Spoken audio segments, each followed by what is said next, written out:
자, 이제 8페이지 가볼게요. 거기 맨 위에 주택 건설 사업이라고 돼 있는데 주택 건축이 아니라 뭐야?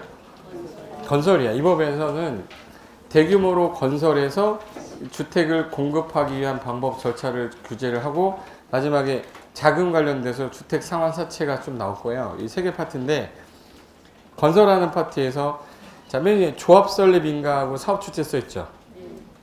그럼 조합 설립 인가라는 건 여기 봐요. 주택 조합이 세 개가 있는데 지역 조합하고 직장 조합하고 리모델링 조합이 있어요. 그럼 걔네들은 조합 설립 인가가 나면 사업 주체가 되는 거야. 그러니까 얘네들이 사업 주체인데 내가 사업 주체인데 30호 30세대 1만 내가 만약에 하겠다. 그럼 이제 제일 먼저 뭘 갖고 와야 돼요? 대지의 소유권을 갖고 있어야 돼요. 근데 안 되면 80% 이상이라도 확보해서 나머지 토지에 대해서 매도 청구할 수 있으면 되거든요. 매도 청구라는 게 알박기 방지를 위해서 둔 규정인데 사업 주체가 현재 대지 소유권 확보하는 게 주로 이제 100% 확보를 하지 않더라도 지상권이 있거나 80% 이상 권원 확보가 돼 있어서 매도 청구할 수 있는 요건을 갖췄다. 그럼 이제 사업계획 승인 받을 수 있어요. 사업계획 승인 받으면 이거 몇 년 안에 착공하라고 그랬지 아까? 사업계획 승인 받고 몇 년 안에 착공? 5년. 건축법은 2년. 근데 얘 원칙은 시도 대장인데 면적이 10만 미만이면 누구한테 위임하겠다. 시장운수. 그리고 얘 왜 국장한테 하는 경우 있었죠. 국장한테 하는 경우는 아까 전에 말했던 누가 할 때. 국가가 할 때, LH가 할 때 330만 택도 없다고 그랬지. 택이 뭐야? 택지개발사, 도가 도시개발사. 수도권에 긴급한 주택난 해소를 위해서 필요하다면 이때는 누구한테 직접? 국장한테 직접 사업계획 승인 받는 거다. 근데 착공 신고하고 시공했는데 점선으로 바뀌었죠. 이 점선은 시험에 잘 나오지는 않아. 순서를 물어볼 때. 점선이 아니라 진한 선이 나와요, 주로. 그래서 거기 제가 점선하고 실선으로 바꿔놨잖아. 이 정도로 제가 섬세한 사람이에요. 잘 나오는 것만 일단 보려면 재수없다고 생각하지 마세요. 웃자고 한 거, 웃자고. 그럼 이제 시공 딱 들어가고 우리나라는 거의 대부분이 선분양을 하다 보니까 시공하면서 입주자 모집 공고 승인 신청을 해요. 그래서 거기 밑에 시군구에게 신청이라고 돼 있는데 누구는 안 한다고 돼 있네. 국가 등은 신청할 필요가 없지. 그리고 내가 사업 주체면 저 입주자 좀 모집할게요. 시군구에 신청하는데 이 복리시설은 승인 받는 게 아니라 신고하는 거예요. 옆에다가 복리 옆에 놓고 신고 이렇게 써주세요. 복리시설은 승인 받는 게 아니라 뭐다? 입주자 모집 공고 승인을 받는 게 원칙인데 복리시설은 가로 열고 신고다 이렇게 써 있어요. 법조문에. 어디 하고 있는지 아는 거지?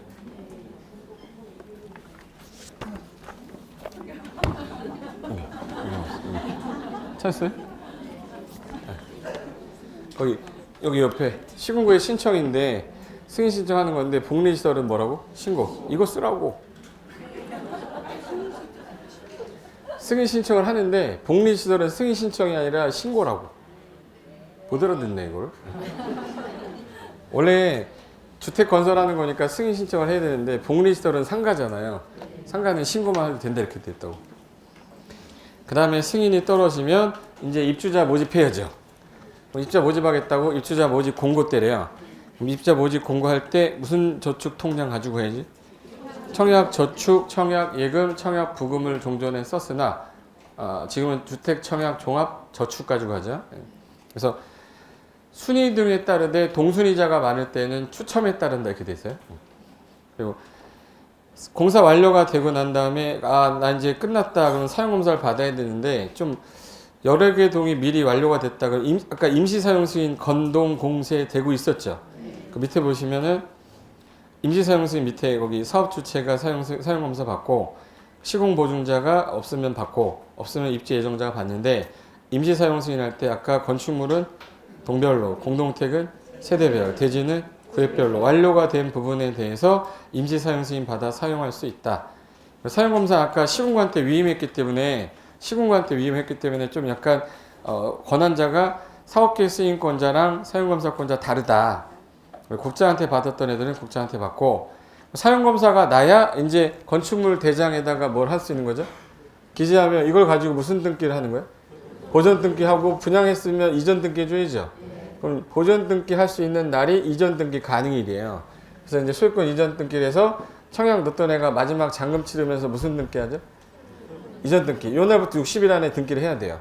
등기를 하면 이제 주택으로 보고, 주택은 이제부터 거래할 때 주택거래라고 그러죠. 그래서 옛날에 주택거래 신고제가 여기 있었는데 중개사법으로 가져갔어요. 그러더니 토지거래 허가제도 가져가더니 점점 좋아지고 있어, 공법이. 옛날에 다 여기서 했는데 토지거래 허가도 공법에서 했었어요. 공법에서 토지거래 허가 구역이 꼭 한 문제 나왔거든. 그러니까 2시간 맨날 강의했던 건데 싹 가져갔어요. 그럼 많이 좀 가져가지. 그럼 이제 여기까지만 하면 끝나는 거잖아요. 그리고 관리까지 했었는데 공동주택 관리에 관한 법이 생기면서 걔가 가져갔어요. 탑법으로 이관돼 버려서 우리는 뭐만 하면 되냐면 마지막 파트에 리모델링이랑 그리고 토지 임대부 분양주택이란 거 2개만 정리하면 얘는 다 끝나는 파트야. 양이 옛날보다 많이 줄었는데 자금에 따른 분류할 때 국민주택 아니면 무슨 주택으로 분류해? 민영주택은 정의가 없어요. 무슨 정의 말면 되네? 국민주택 정의를 만들 때 옛날에 국민주택 등 있었고 민간건설 중형 국민주택 있었는데 사람들 헷갈려 하니 돈을 국가 돈을 받아 줬다. 국가 등이 지었다. 국가 등의 재정으로 지었다. 주택 도시기금에 기금 받았다. 그럼 다 공공자금이죠. 그걸로 받으면 다 무슨 주택? 그럼 이건 집이 있는 사람들이 없으신 분들이 무주택자들을 위해서 만든 거예요. 그럼 지역조합을 가입할 때, 직장조합 가입할 때 국민주택 공급받기 위한 조합이 하나 있어요. 그럼 걔는 자격이 무주택자여야 돼? 집이 있어야 돼? 그러니까 나중에 국민주택이라는 말이 나오면 무주택자이어야 한다는 게 따라다니는 거야. 집이 없는 사람을 위해서 정부가 마련한 거니까. 이거 아니면 다 뭐라고 불러요? 그래서 국민주택이 아닌 주택을 뭐라 부른다? 민영. 됐어요? 그 다음에 맨 앞으로 다시 가면 그 알박기 방지라고 있을 거예요. 알박기 방지. 찾았어요? 알박기가 뭐냐면 A란 애가 땅을 현재 갖고 있었는데 이 땅을 지금 갖고 있었는데 여기가 이렇게 해가지고 갑이라는 건설회사에서 2000세대 아파트를 지어보겠다고 부지를 매입을 하고 있었어요. 이렇게 매입하고 있었는데 얘가 이 사람 만나서 이제 협의해서 취득해야 되죠. 국민주택이 아니면 수용이 안 돼요. 수용이 안 된다는 거를 A는 알고 있었고 친구가 갑건설의 이사예요. 그래서 설계 도면을 봤더니 내 땅이 정중앙이라 저기 없으면 사업이 못 한다는 걸 확실하게 인지를 한 거예요. 그래서 이 땅의 현재 가치는 1억밖에 안 되는데 이 사람이 협의하러 올 거 아니에요? 협의하러 할 때 저희가 책정 현재 시세에 20% 더 드리겠습니다. 해서 1억 2천만 원을 제시했어요. 그럼 이제 A라는 사람이 협의에 응할까 안 할까? 왜? 난 무기가 있거든. 수용을 못 한다는. 그러면 나 안 팔아 그랬어요. 그럼 이제 다시 협의해야 되죠. 야 1억 6천까지 줄게 팔아라. 얼마 주겠다고 지금? 근데 얘가 또 이제 안 팔아 이랬어요. 다시 왔어. 1억 8천까지 드릴 테니까 이제 제발 좀 팔아라 이랬어요. 안 팔아. 도대체 얼마 원합니까? 했더니 얘가 50억 그러는 거야. 그럼 이거 50억 주고 사야 돼 안 사야 돼? 안 사서 저 쫄딱 망해서 죽어버리러 가야 돼요. 어쩔 수 없이 사야 돼. 아무 땅을 거의 다 매입했는데 얘가 안 파는 건데 지금 어떻게 해 이거? 사업 계획을 바꿀 수는 없잖아 지금. 그러니까 어쩔 수 없이 1억짜리를 얼마 주고 산 거야? 그렇게 되니까 무슨 문제가 생기냐? 택지비하고 건축비가 있으면 택지비 플러스 건축비가 분양가예요. 분양 가격은 올라간다는 얘기가 떨어진다는 얘기야? 올라가. 그럼 이게 올라간 걸 분양받는 사람이 다 떠안는 거잖아. 얘는 사업이 힘들어지고. 누가 혼자 부당이도 취하고 있어요? A라는 애가. 그래서 저렇게 알박기 하는 애가 생겼어. 알고 박아서 모르고 박았어요? 알고 박았다 알박기에 저게. 너 알고 네가 알 박아놨으니까 야 내가 너 이제 이 50억 주로 산다라는 것 자체가 이게 이해가 안 된다. 근데 사업을 해야 되는 사람 입장에서 안 살 수가 없잖아. 그래서 조건을 주겠다. 토지 소유권 확보를 80% 이상 했는데 3개월 이상 협의를 했는데도 불구하고 협의가 안 되면 정당 보상을 줄 테니까 정당 보상을 뭐라고 하죠? 시가라고 그래 시가. 이 시가만 안 돼. 이건 횟집에서 쓰는 거야. 시가. 시가를 기준으로 무슨 청구하는 거예요? 매도 청구하겠대요. 매도 청구라는 건 팔라고 소송하는 거죠. 매도 청구를 할 때 문제가 생긴 게 얘가 만약에 20년 전에 갖고 있던 애다. 근데 얘는 이거 알고 박은 게 아니라 죽어도 못 판다고 한 거야 그냥. 그런데 이거 가지고 매도 청구하는 것도 어떤 사인에 대해서 너무 피해가 심한 거 아니냐 해서 그러면 이 아파트 건설 사업 하려면 지구단위계 결정일로부터 요 10년 안에 매수를 했던 사람들한테는 매도 청구를 할 수 있는데 10년보다 이전에 있던 애들은 그냥 원소유주잖아요. 이런 사람들한테 하지 말아라 라고 해서 단서를 둔 거예요. 그래서 조건은 몇 프로? 매도 이상 협의? 시가를 기준으로 매도 청구하되 몇 년 안에? 그랬더니 얘는 8년 전에 샀던 애라 매도 청구 들어간 거예요. 근데 옆에 있던 얘가 얘는 1억짜리 똑같은 땅이었는데 삐었어. 13년 전에 소유권을 갖고 있던 애야. 그럼 얘한테 매도 청구 못하죠? 200억 불러 제가. 그럼 이거 무슨 의미가 없잖아 이거. 그래서 안 되겠다 해서 95%로 떠났어. 95% 이상 소유권 확보하면 3월 이상 협의했는데 협의 성립이 안 됐다. 그때도 시가를 기준으로 하는데 이때는 조선시대부터 갖고 있던 것도 다 필요 없어. 모든 소유자한테 할 수 있다고 됐어요. 무슨 소유자? 모든 소유자한테 매도 청구할 수 있다 해서 비율이 몇 퍼센트냐에 따라 이게 다른 거예요. 그럼 최대한 얼마만 가지면 돼 이제. 나머지 5%는 모든 소유자한테 매도 청구할 수 있어요. 그래서 거기 1번이 80% 이상 확보, 3월 이상 협의했는데 안 되면 뭘 기준으로? 매도 청구를 하되 지구단위계 결정 10년 이내 취득한자죠. 근데 만약에 몇 프로로 넘어버리면 95% 이상이 되면 모든 소유자에게 가능하다 이 말이에요. 매도 청구. 근데 이 매도 청구라는 게 정비법에도 나왔었거든요. 거기 밑에 보시면 정비법에 재건축이라고 보이죠. 재건축의 조합 설립에 동의하지 아니한 자에 대해서도 집합건물법 준용해서 매도 청구할 수 있는데 주택법에 리모델링도 동의 안 하면 매도 청구할 수 있어요. 그래서 거기 사업계획 승인 얻은 사업 주체는 사용할 수 있는 권한 확보하지 못했던 대지 소유자에게 리모델링 주택 조합은 리모델 결의 찬성하지 아니한 자에게 이것도 시가를 기준으로 매도 청구할 수 있다. 얘도 매도 이상 협의해야 돼. 이게 이제 이걸 베꼈기 때문에 다 똑같이 하는 거예요. 됐고 밑에 사업 주체 아까 했고 오른쪽에 아까 사업계획 승인 받아야 되는데 안 받아도 되는 거 공동화 현상으로 아까 완화해 준 거 있었죠. 거기 들어보세요. 땅이 무슨 땅이고 상업지역인데 어디 내리지 마. 들으라고. 오지 말라고 그랬잖아. 상업지역하고 준주거인데 무슨 상업은 빼라고. 주상 복합 짓는데 얘가 몇 세대 미만? 몇 프로 미만? 90% 미만이에요. 상가가 10% 이상 돼야 돼요. 그러면 제외하겠다. 그 그림이에요. 그리고 바로 위에 도시형 생활주택이 있는데 도생이죠. 도생. 도생의 장점이 뭐냐. 일단 잡으세요. 정부가 많이지라고 만든 거였어요? 조금지라고 만든 거예요? 그런데 분양가 상한제를 적용하면 누가 건설을 하냐고. 분양가에 상한 거 버리면 누가 지어 수익이 안 나오잖아요. 그러니까 많이지라고 했기 때문에 분양가 상한제 안 받는 게 3개인데 그 중에 하나가 도시형 생활주택이에요. 그리고 단지형 연립, 단지형 다세대, 원룸형이 있는데 시험에서는 뭐가 많이 나왔냐면 원룸형이 많이 나왔어요. 어느 지역에다 지어야 돼요? 도시지역에. 몇 세대 미만으로? 300세대 미만으로 니네는 30개 이상 질 때 사업계획 승인 받아야 된다. 그럼 여기서 시험에 제일 많이 나왔던 게 무슨 형 주택? 원룸형. 원룸형 기억만 한번 하는지 확인해 볼게요. 조건이 4가지인데 일단 지하에는 설치하면 안 돼. 독립돼서 팔아야 되기 때문에 분양이 돼야 되기 때문에 이게 딱 들어가서 먹고 씻고 자고가 돼야 돼요. 먹고는 뭐야? 부엌. 씻고는 욕실. 그리고 방이 있어야 돼. 맞죠? 그리고 원룸이니까 방이 한 개란 뜻이잖아요. 그래서 최소한 욕실이 방이잖아. 방실제잖아. 욕실하고 보일러실을 빼고도 한 개 공간이 나와야 되는데 전용 면적 30 이상이면 뭐도 돼? 2개도 돼. 최대로 짓는 거는 온룸이잖아. 온룸. 50까지밖에 안 돼요. 온룸 얼마까지? 50. 그럼 끝이에요. 네, 됐고 그 다음에 이제 주택 상환 사채라는 자금이 나오는데 이거는 발행자가 제일 중요합니다. 주택 상환 뭐예요? 사채. 여기 봐봐. 주택으로 상환하는 사채란 뜻이잖아 이거. 그럼 이거 사자가 무슨 사자예요? 이거 회사 사자예요? 뱀 사자 아니야? 네. 요거 회사가 발행하는 채권인데 뭘로 상환하겠대요? 그러면 주택을 건설하는 회사가 누구냐? 공공기업은 LH공사죠. 그리고 우리는 등록한 회사일 거 아니야. 둘 중에 누구를 못 믿는데? 그러니까 지급보증을 받아야지만 발행하는데 아까 토지상환 채권하고 비슷하죠. 토지상환 채권은 공공하고 민간 중에 누구 못 믿어서? 민간은 지급보증 받으라며요. 상환 들어가면 기명이라며. 양도할 때 얘 조심해야 될 게 영의전 안 하면 제3자 대항 못하죠. 근데 얘는 양도가 안 돼요. 얘는 주택을 공급받을 수 있는 증서예요. 그래서 그래서 주택법에 주택을 공급받을 수 있는 지위 또는 증서는 매매, 양도, 알선 금지다라고 돼 있어서 양도가 안 되는데 그 사람이 해외로 이민 가는 사람이면 팔 수 있어야죠.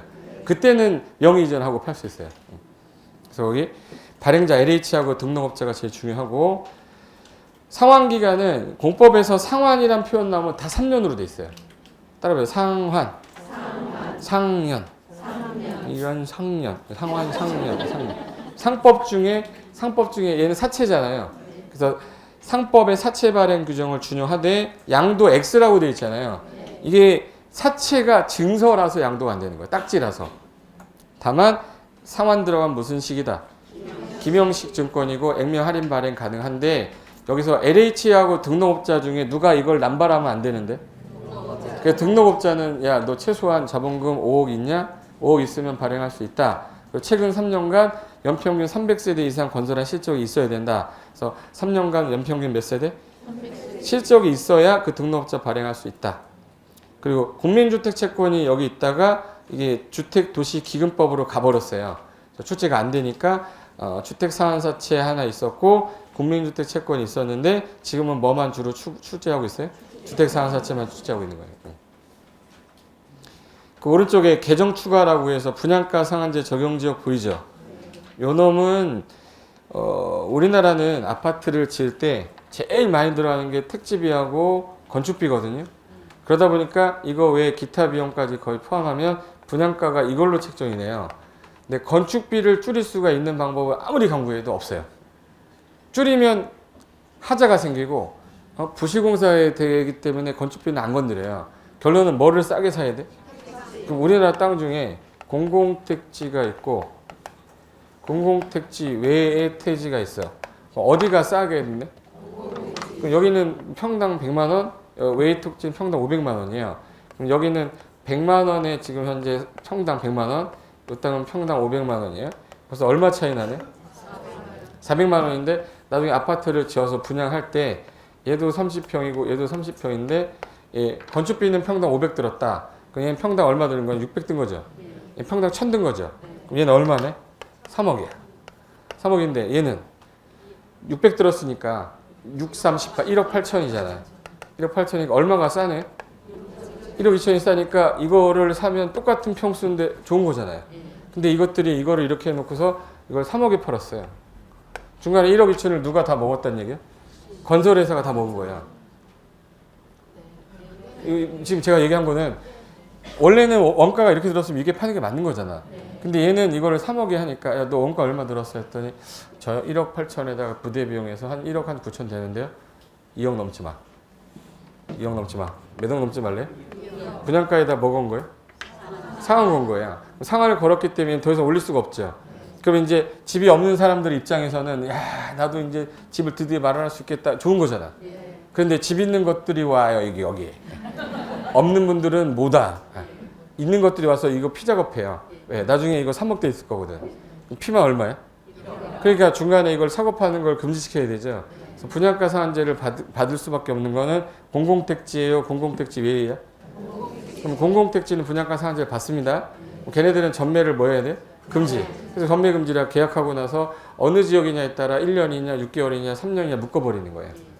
공공택지 외에는 분양가 상한제가 없겠네? 근데 이런 지역 중에 초기가 막 일어날 것 같은 지역이 좀 있으면 이런 거를 분양가 상한제 적용 지역으로 묶겠다는 거야. 분양가 상한제 적용 지역은 공공택지인데 공공택지 외인데 공공택지 외에서 이런 문제가 발생하면 지정하겠다 해서 국토교통부 장관이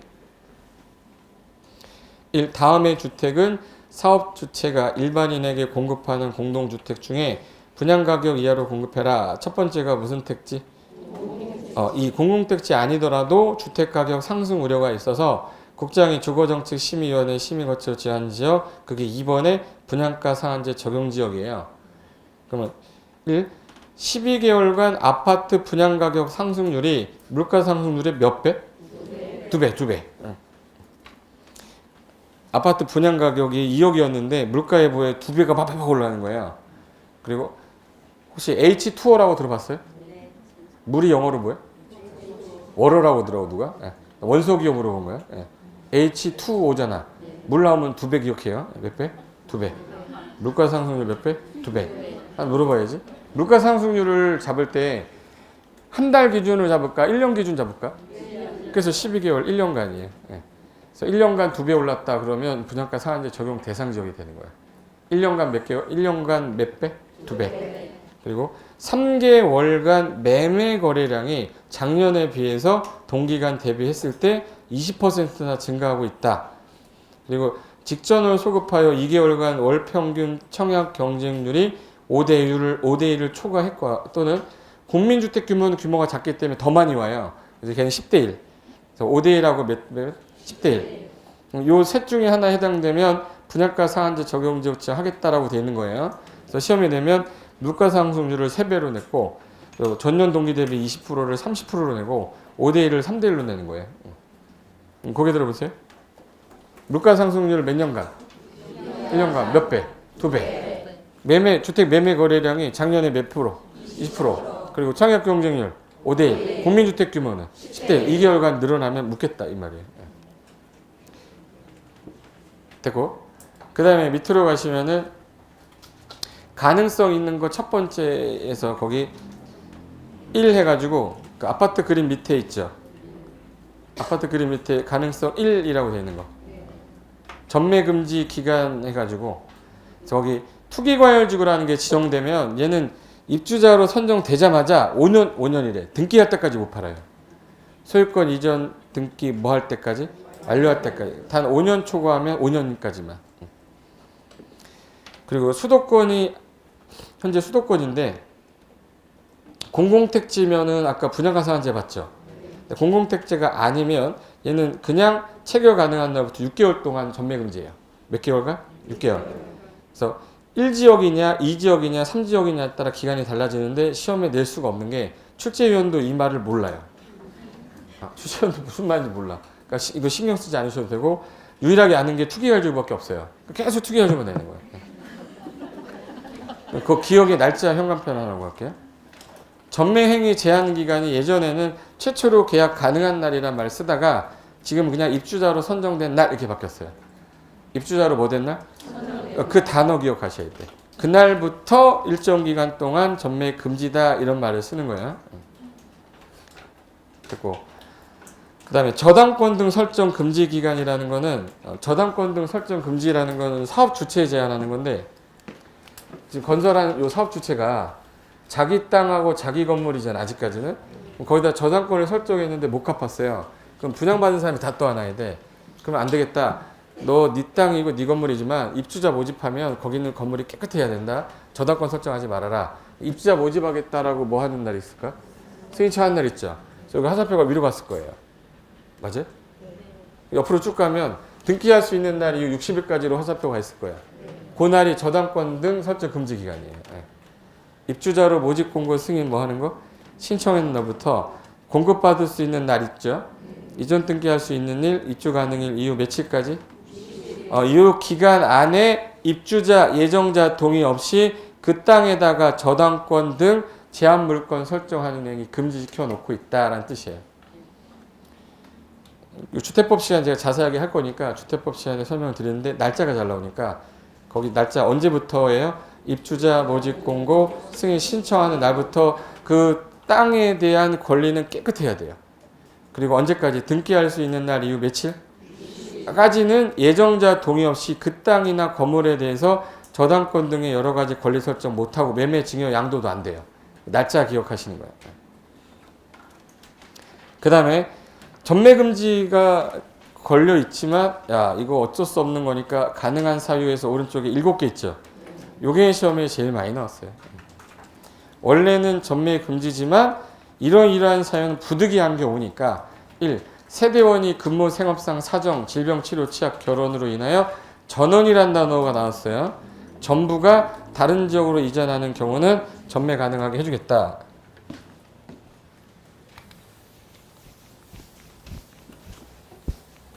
제가 지금 현재 서울에 거주하고 있는데 내가 갖고 있는 이 물건이 전매 금지되어 있는 상태예요.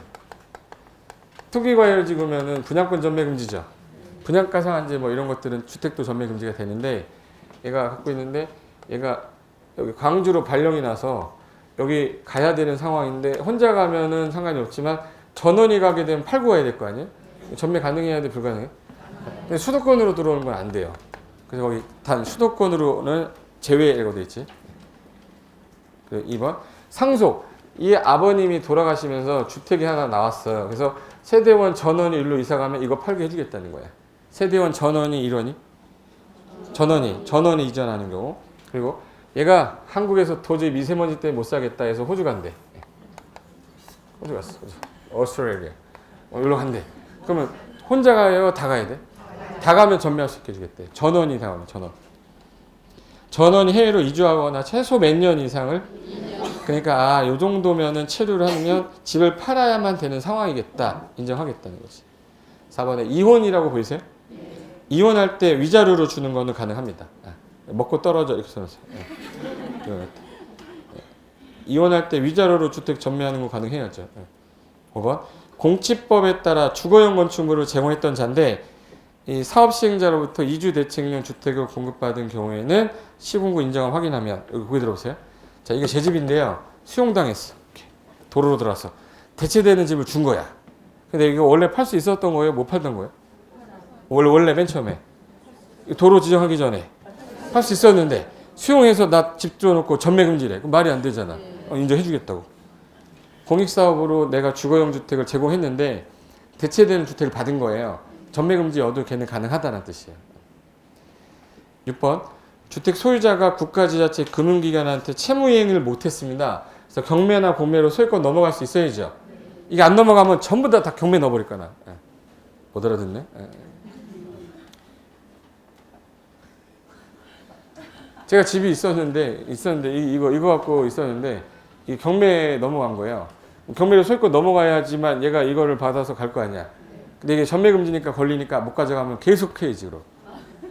여기까지만 할게요. 7번 보세요. 입주자로 선정된 지위인데 또는 주택인데 거기 일부란 말이 처음 나왔어. 다 전원이었었잖아. 일부 동그라미 있어. 배우자한테 뭐 한대? 징여한대. 그러면 아까 이혼할 때 A가 옛날에 이랬단 말이에요. 남편인데 B녀라고 그러자. B녀. 둘이 지금 결혼을 했었던 상태인데 얘가 바람피다 걸린 거예요. 바람피다 걸렸는데 둘이 이제 이혼하겠다 소송을 제기했어요. 그랬더니 이제 재산은 줘야 될 거 아니야. 근데 법에는 전매금지돼 있단 말이에요. 그러니까 얘가 뭐라고 그래? 전매금지라 못 주지 이런 거야. 그럼 얘 뭐라고 그래야 돼? 이 새끼야 바뀌었어 그래. 가능해줬잖아 지금. 그러면 요거 넘어가 안 넘어가? 넘어가요. 이걸 못 받은 사람이 많아서 이혼할 때 전매 가능으로 된 거야. 무슨 말인지 알죠? 근데 물증은 있는데 심증은 있는데 물증이 없을 수 있죠. 그럼 무슨 소유하게끔 해줘야 돼? 공동소유는 해줘야 되죠. 전부는 못 줘도 뭐만? 일본만 얘한테 징여하는 건 해줘야 되는 거 아니냐 해서 또 신설된 거예요. 입주자로 선정된 지위 주택의 뭔부를 배우자한테 준다고 돼 있어요? 자식한테 준다고 돼 있어요? 그러니까 냄새 난다 이거지. 지금 현재 물증이 없는 거예요. 그러니까 일단 공동소유만 일단 해놓고 있다가 그 다음에 이혼해라 이 뜻이죠. 그래서 그까지가 전매 가능 사유고 뒤에 넘기시면은 그 주택법 내용 중에 정의 관련된 거 제가 다시 써놓은 건데 그 맨 위에 보시면 그림 있죠. 거기 보시면은 1, 2, 3, 4 나눴죠. 1, 2, 3, 4 나눈 게 주택 단지 구분이에요. 여기 1단지, 2단지, 3단지, 4단지 구분하는 게 이렇게 해서 고속도로, 자동차 전용도로 이런 거 지나가 버리면 각각 별개 단지로 보겠다 이렇게 돼 있어요. 그리고 여기가 도시계획 예정도로가 8m 이상 폭을 갖추거나 일반 도로가 몇 미터 이상이면 별개 단지로 본대요. 그래서 8도 21이라고 해요. 뭐라고? 8도 21. 8m 이상의 도시계획 예정도로 일반 도로는 몇 미터? 20m 이상일 때 구분이 되면 별개 단지로 본다. 요거 시험에 좀 나왔고 왼쪽에 부대시설, 복리시설, 간선시설 있죠. 부대는 딱 사람 딱 떠오르는 게 충성 떠올라야 돼. 그래서 아파트 단지에서 충성하시는 분 누구예요? 경비 아저씨하고 누구예요? 관리사무소장님이에요. 그래서 그 둘은 부대시설이에요. 사람 없으면 다 부대, 사람 있으면 다 뭐? 복리. 단지 안에 기관시설과 바깥의 기관시설을 연결하는 거를 간선, 안팎을 연결한다고 그래서 도로상하 수도는 지자체가 의무자고 전기가스는 공급하는 공급자가 의무자고 우체통은 국가 거라 국가가 의무자예요. 됐고 그 밑에 저당권 설정 금지 날짜 아까 외우라고 그랬죠. 입주자 모집 공고 승인 신청일로부터 등기할 수 있는 날 이후 며칠? 이거 입주 예정자 동의 없이 저당권 등 설정하지 말라고 그랬어요. 그리고 밑으로 가면은 사업 주체 중에 아까 단독하고 공동 나눌 때 그 등록업자의 등록 기준이 각 기술 그 분야의 기술자 몇 명? 1명. 자본금은 몇 억 이상? 3억. 개인이면 자산평가 6억 이상의 사무장비 확보를 하면 국토부 장관에게 등록해서 연간 20만 이거 건설해서 팔아먹을 수 있어요. 자, 등록 기준 그러면 어떻게 돼요? 연간 20만. 공동사업 주체는 뭐 소유자나 조합이나 고용자 3명이 등록한 애랑 같이 하기 때문에 등록을 안 해도 되는 공동사업 주체가 되는 거고 밑에 사업 시행에 사업계획 승인을 받을 때 승인 받고 나 신청하면 60일 내에 통보하죠. 승인 받고 나서 착수 몇 년 안에 착수? 5년. 그리고 시공 감리하는데 여기서 밑에 국가 등인 사업 주체는 무슨 주택 건설할 때는 군민주택 건설할 때는 수용 사용 가능했죠. 사업계획 승인 받고 나서 수용이 가능했는데 등록업자는 민간이란 말이에요. 사법상 계약에 의한 토지 취득을 해야 돼. 왜? 소용 권한이 없기 때문에. 그래서 아까 무슨 청구 나온 거예요? 토지 소유권 몇 프로? 몇 월 이상 협의 안 되면 시가를 기준으로 매도 청구하되 몇 년 이내에 있던 애들. 근데 95% 이상이면 무슨 소유자? 모든 소유자 매도 청구할 수 있다. 이게 건설 파트에서 나온 거예요. 밑에 공급 파트에서는 뭐 입주자 저축이 뭐냐, 딱지 매매 금지 종류가 뭐냐, 저당권 설정 금지 날짜가 어떻게 되냐, 투기과외주 전매 금지 뭐냐, 그 관련된 내용들이 하나씩 나오는 건데 이거는 이제 한번 나중에 읽어보시면 될 거고 그 밑에 리모델링이라고 나올 건데 재건축보다는 규제가 좀 완화돼 있을까요? 강화돼 있을까? 우리 재건축 동의 요건이 각동 과반수의 전체 동 4분의 3, 면적 4분의 3이었죠. 얘는 그냥 각동 과반수 전체 동 3분의 2, 면적 한 동이면 3분의 2 이렇게 돼 있어요.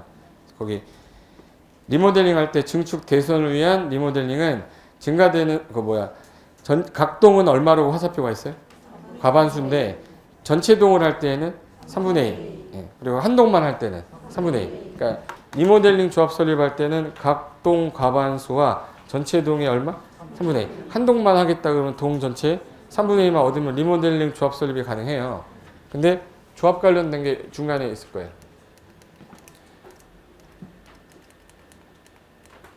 이겼다.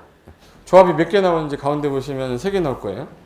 자, 지역하고 직장은 주택을 공급받기 위해서 가입하는 거고 리모델링 하기 위해서 하는 거죠. 그럼 지역 직장은 야 집이 없어야 돼 아니면 있어도 얼마 이하? 85. 한 채 가지면 가입할 수 있게 해주겠다. 그런데 직장은 건설을 직접 하는 경우도 있고 국민주택을 공급만 받는 경우 있어요. 공급받을 때 국민주택 받으면 집이 있어야 돼 없어야 돼? 그래서 무주택자 한한다가 나온 거고 근데 건설은 직접 하니까 인가를 받지만 공급받는 건 이미 건설한 걸 받기만 하는 거잖아요. 그래서 뭐로 가능해? 신고. 그래서 건인 직공신이라고 한 거야. 그리고 리모델링은 리모델링 하는 거니까 소유자가 몇 명이냐 이거 의미가 없죠. 동의만 하면 가는 거야. 그래서 20인 이상 이런 말 쓰면 안 돼. 그리고 주택조합이 설립이 되면 인가 받고 나서 사업계획 승인 받을 때까지는 이 지역조합은 직장조합은 조합원지 양도하면 안 돼요.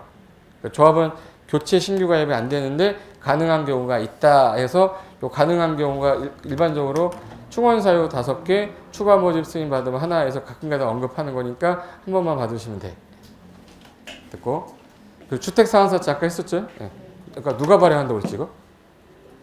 LH하고 등록업자 누구를 못 믿어서?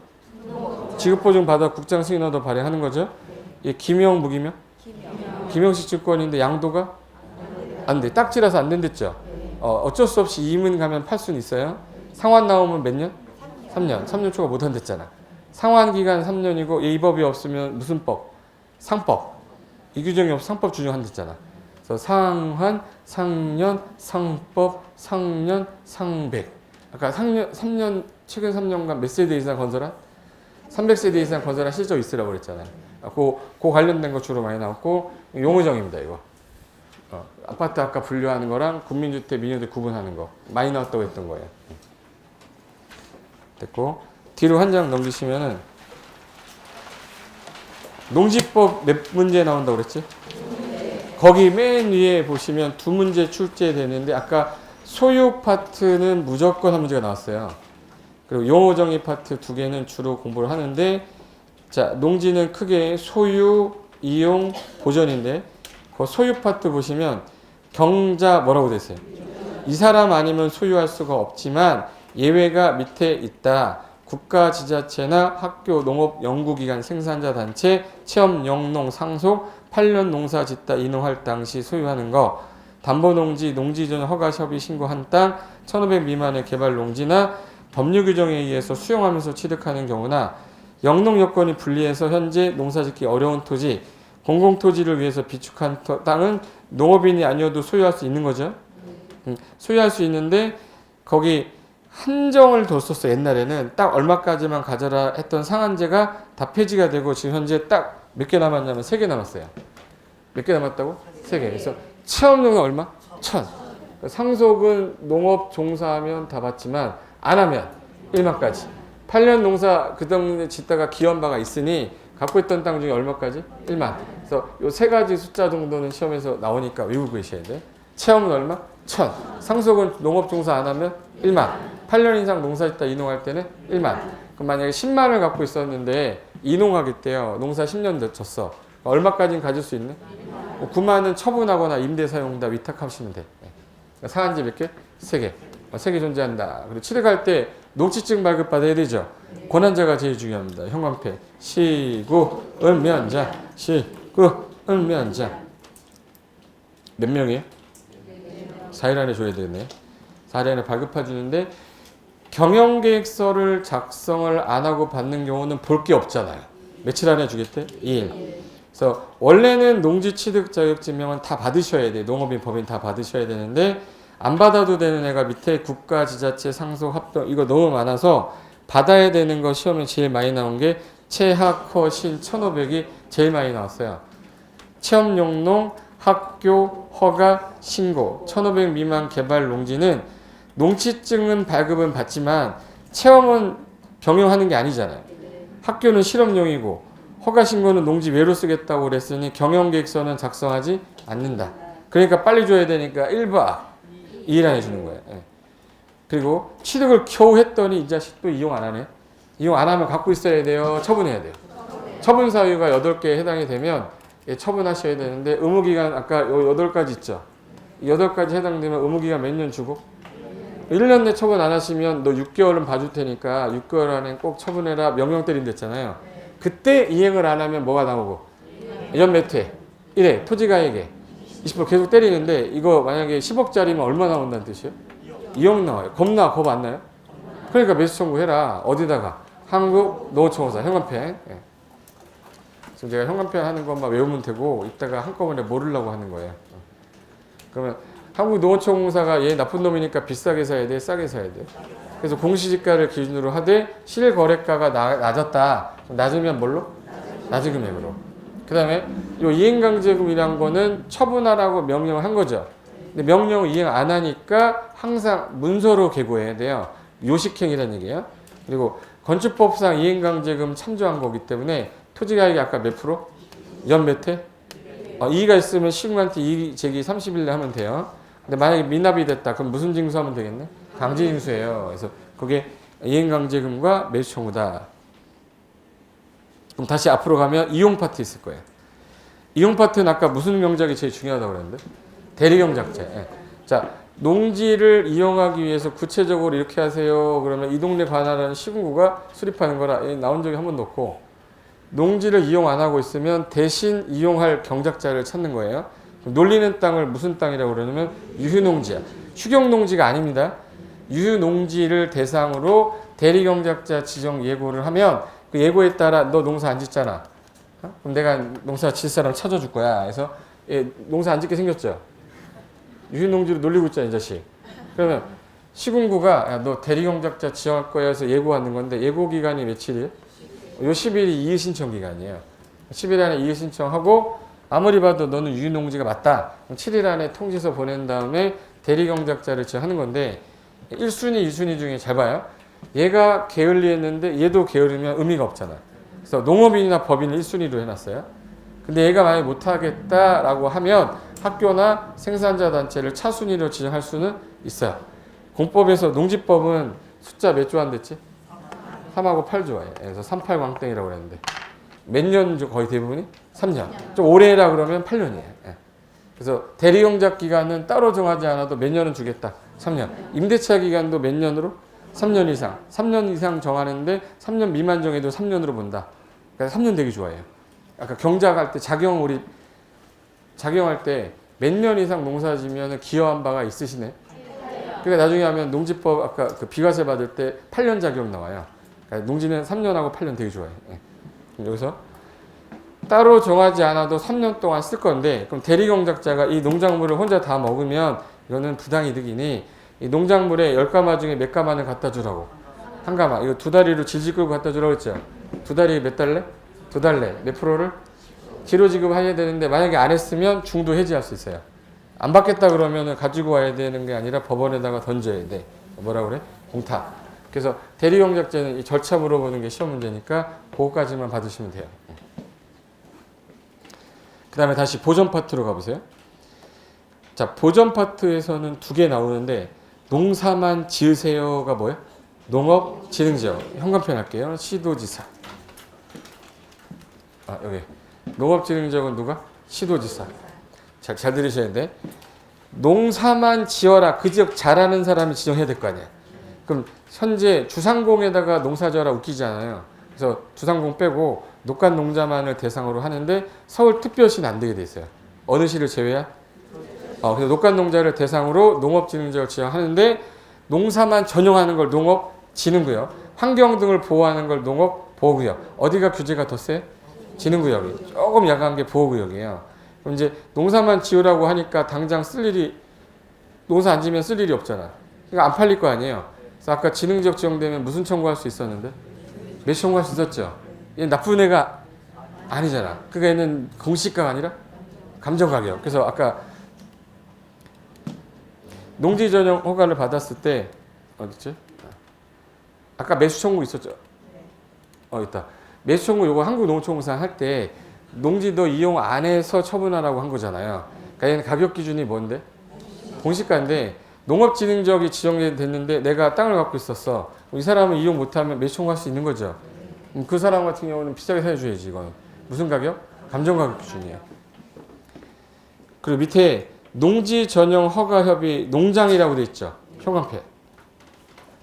자, 그럼 현관편 제가 몇 군데 했지? 4개 했죠. 4개. 다 그냥 마음대로 아무 데나 다 했네 그냥. 제가 현관편 하라고 한 거 딱 4번밖에 없는데.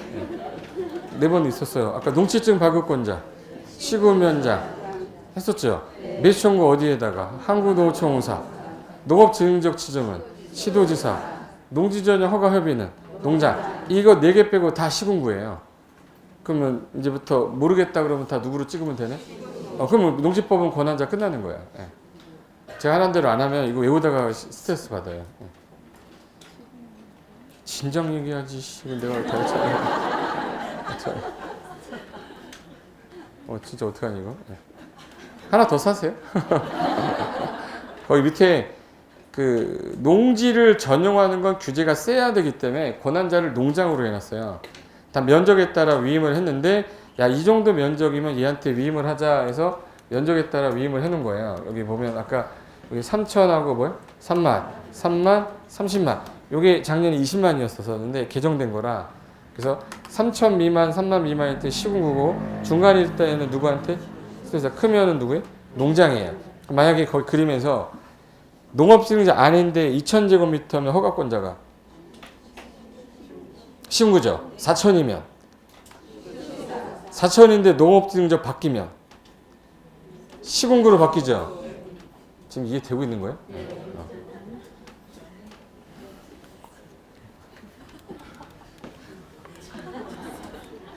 이게 농업진흥지역 아니고 바뀌잖아요. 근데 이 땅이 농업진흥지역 안에 있는 땅인데 4,000제곱미터야. 4,000제곱미터면은 3,000 미만이 아니라 요 사이잖아요. 누구야? 시도지사인데 이게 농업지능적 바뀌라는 거야. 바뀌면 여기 있으니까 누구로? 시흥으로 바뀌잖아요. 그래서 3,000 썸만 30만으로 바뀌었어요. 한번 따라해봐. 3,000 3만 3만 30만. 작을 때는 시흥구, 중간일 때는 시도지사, 클 때는 이건 본인이 하겠다는 거야. 면적에 따라 위임했다 이 말이에요. 내가 원래 농장인데 면적에 따라 위임했다 이 뜻이. 됐고, 그 다음에 오른쪽에 농업진흥지역이라고 써 있는 거, 거기 그림 있는 거.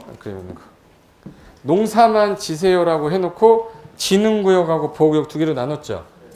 여기는 농사만 진흥해야 되는 구역으로 노른자 같은 건데, 농지가 집단화돼서 농업 외에는 아무것도 하지 말아라.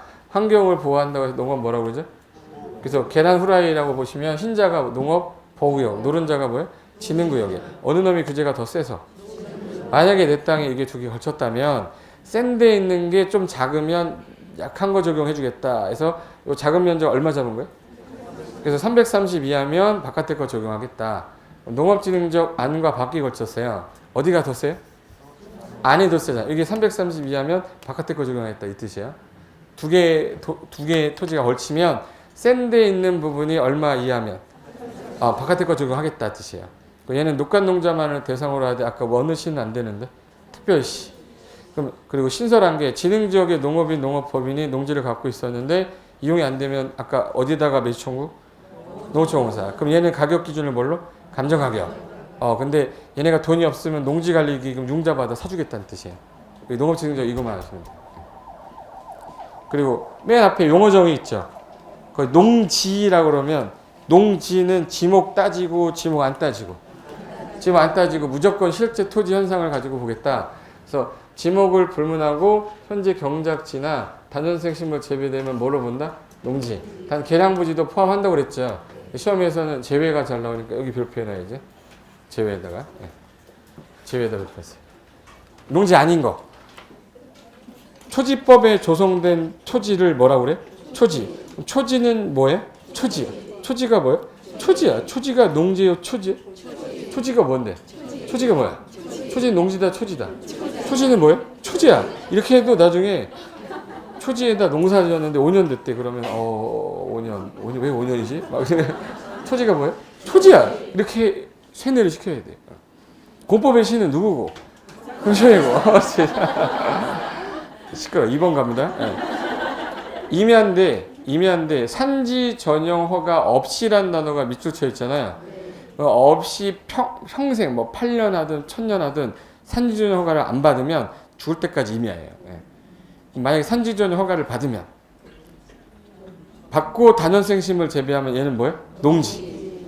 그리고 3번에 전답 과수원이 아닌데 지목이 아닌데 경작이나 단연생식물 재배지로 이용된 기간 몇 년 미만이면 3년 미만이면 야 이거 지목도 아니고 기간도 짧잖아. 농지 아니야. 몇 년 이상 농사 지어야? 3년 이상 지어야 농지로 보겠다는 뜻이에요. 됐고 농업인. 너 직업이 뭐니? 저 농업인인데요. 그러면 땅이 얼마? 1000. 농업의 종사 기간은 90일. 비닐하우스는 330. 그리고 이제 축산업 종사 기간은 120일. 연간 얼마 벌면? 120만 원. 그래서 1090, 330, 120. 1090, 330, 120만 원에 해당이 되면 이 사람 직업 뭐로 봐요? 그래서 3번에 그 가축이 그 대가축, 동물은 대가리라고 그러잖아요. 대가리가 큰 가축 몇 마리? 2마리. 중가축은 10마리. 소가축 그 토끼 같은 거 100마리. 가금은 닭, 꿩, 오골개, 오리는 1천수. 꿀벌 몇 군? 10군. 이거 줄여서 투템, 백천, 10군이라고 그래요. 투템, 백천, 몇 군? 10군. 그럼 지금 본 게 직업이 뭐인 사람들? 거기 들어보세요. 1090, 330, 120이죠. 땅 얼마? 1000 이상 가지면 무슨 인이 되는 거야? 농업인. 그럼 농업인이 아닌 사람은 1000 미만 소유해야겠네. 체험용농은 1000 미만. 체험용농 아까 1000 미만인 이유가 얘 때문에 그래요. 1000 이상 가지면 농업인 되잖아요. 그럼 체험용농이 아니잖아 그럼. 그리고 농업은 힘드니까 며칠만 해도 90일. 축산업은 먹어라 하니까 뭐야? 120일. 1년간 얼마 벌면? 그 사람은 농업인이라고 한대요. 그리고 작용 보세요. 2번. 농업인이 소유 농지를 갖고 경작하고 농사 짓고 최소한 내가 얼마 이상? 2분의 1 이상 자기 노동력으로 해야 작용이라 하고 법인이 경작 단연성 식물 재배하면 작용한다고 해요. 그럼 그 중에 기억할 단어는 몇 분이면 2분의 1. 그 다음에 가운데 농지 전용 허가 취소 사유 별표 있죠. 거기 1번부터 6번 중에서 뭐 하나만 찐하네? 조치명령 위반하면 절대적 취소라고 돼 있죠. 아까 공법에 반드시 취소 사유 4개 있댔죠. 건축법에 아까 3개. 몇 년 내 미착수? 2년. 착수했는데 공사 완료가 불가능할 때, 착공 신고 전에 경공매로 소유권 잃었는데 6월 경과한 때 반드시 취소를 했잖아요. 그 다음에 얘가 조치명령 위반하면 반드시 취소다. 요것 빼고는 취소할 수 있다로 됐어. 나머지가.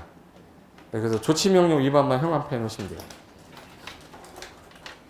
농지전 허가를 했더니 뭐 사유기타 부정한 방법이다, 2년 내 착수 안 했다, 취소 신청을 했다, 이거 다 취소할 수 있는 임의사유인데 조치명령 위반은 무슨 사유? 절대적 반드시 취소 사유. 그래서 조치명령 위반 반드시. 조치명령 위반 뭐야? 반드시.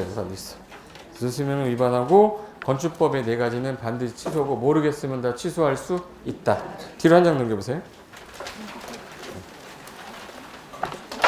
오늘 한 거 마지막으로 총정리 세로로 하는 거 있죠. 오늘 한 거 총정리 한 거니까 얘 보면서 이제 갖다가 살 붙이기 시작하면 되는 거예요. 맨 위에 국토기본법부터 여기 국토기본법, 여기 국토기본법의 국토종합계획부터 해서 아까 광역도시계획을 뭐부터 지정하고 광역계획권 지정권자가 아까 누구라고 그랬지? 국장하고 시도에서 그러면 안 된다 했잖아. 그래서 얘는 지정하게 되면 이 절차를 거치고 도시군 계획에서 도시군관리계획하고 기본계획일 때 얘는 이 절차, 얘는 이 절차를 써놓은 거예요. 그냥 앞에 했던 거 충족한다고. 그리고 사적개발행위 안에 내가 만약에 용도지역이 있으면 이 용도지역에 맞게끔 써야 되는데 이걸로 안 되면 그 규제를 뭘로 한다? 용도지구로 한다. 그래서 거기 쭉 써놓은 게 용도지역, 용도지구, 용도구역, 그리고 오른쪽에서 좀 외워야 될 것들을 옆에다가 제가 다시 오른쪽에다가 쭉 써놨는데 그 밑에 보시면은 아까 사업이 몇 개 있댔죠? 공적개발이? 3개. 공적개발이 3개에서 아까 전에 3개가 도시공계획 시설사업, 도시개발사업, 정비사업. 얘 3가지, 얘는 국토계획법인데 얘는 도시개발법이고 얘는 뭐예요? 정비법이에요. 그래서 거기 밑에 정비법까지 해서 3가지 비교해 놓고 중간에 빨간 색깔 해놓은 거 있죠? 공시법상 사업 인정 간주되는 시기가 다 뭐 받은 때지? 시시계획인가, 사업시행인가, 사업계획 승인이었잖아요. 도시개발법만 뭐라고 돼 있네? 토지세부 목록 고시한테로 돼 있잖아요. 그 비교할 때 한번 보시라고 넣어놓은 거예요. 이게 되신 거예요? 그래서 나중에 한 바퀴 딱 볼 때 이거 해놓고 맞아 이거 있었지 이렇게 보라고 쓴 거예요. 멀리서 봐야 돼요. 놓아놓으면 가까이서는 안 보이더라고. 이게. 한 번씩 싹 훑어보면서 보시라고 마무리할 때 보라고 넣은 거니까 거기까지만 보시면 됩니다. 됐어요? 자 그러면 시간 날 때 얘 책에도 한번 들었으니까 얘는 이제 지하철 타고 다니면서 들어야 돼. 지하철 타고 다니면서 들으면 옛날에 내가 했던 얘기 막 기억나면서 추억이 막 내가 좀 졸았지 막 이러면서 계속 들어야 돼. 아셨죠? 시간 날 때 자꾸 듣고 계속 반복하면 일단 60점 맞을 수 있을 거니까. 이제 암기는 문제풀이 하면서 암기하고 지금은 계속 익숙해지는 거예요. 네. 자, 오늘 여기까지만 하겠습니다. 수고하셨습니다.